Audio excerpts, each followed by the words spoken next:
দীর্ঘদিনের বাণিজ্যিক সম্পর্ক থাকলেও মার্কিন প্রেসিডেন্ট ডোনাল্ড ট্রাম্প দ্বিতীয়বার হোয়াইট হাউসে ফেরার পর যুক্তরাষ্ট্র কানাডা সম্পর্কে টানাপোড়েন দেখা দেয়। কখনো আলোচনা, আবার কখনো পাল্টাপাল্টি শুল্ক আরোপ করতে দেখা যায় দুই দেশকে। তবে আবারও ইতিবাচক দিকে এগোতে দেখা যাচ্ছে দুই দেশের বাণিজ্যিক অংশীদারিত্ব। স্থানীয় সময় শুক্রবার রাজধানী অটোয়া থেকে কানাডার প্রধানমন্ত্রী মার্ক কার্নি ঘোষণা দেন, মার্কিন পণ্যের ওপর থেকে আমদানি শুল্ক প্রত্যাহার করে নেবে দেশটি। যুক্তরাষ্ট্রের সঙ্গে সই হওয়া ইউএসএমসিএ চুক্তির আওতায় এই পদক্ষেপ নিচ্ছেন বলেও জানান তিনি। কানাডা বর্তমানে যুক্তরাষ্ট্রের সাথে সবচেয়ে লাভজনক বাণিজ্য চুক্তি করেছে। যদিও এটি আমাদের আগের চুক্তিগুলো তার থেকে আলাদা, এটি এখন অন্য যে কোনো দেশের চেয়ে ভালো।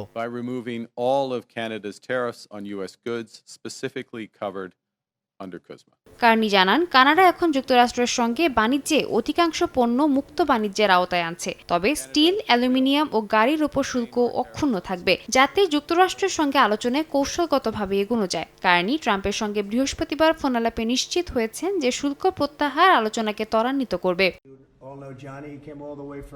মার্কিন প্রেসিডেন্ট ট্রাম্প শুক্রবার ওভাল অফিসে বলেন, কার্নি তার প্রতিশোধমূলক শুল্ক প্রত্যাহার করছেন। এ পদক্ষেপকে স্বাগত জানিয়ে তিনি কার্নির সঙ্গে আবারও ফোনালাপের সম্ভাবনার কথা ব্যক্ত করেন। এ সময় ট্রাম্প বলেন, কানাডা ও মেক্সিকো বহু বছর ধরে মার্কিনদের অনেক ব্যবসা বাগিয়ে নিয়েছে, যা এখন আবারও যুক্তরাষ্ট্রে ফিরে আসছে।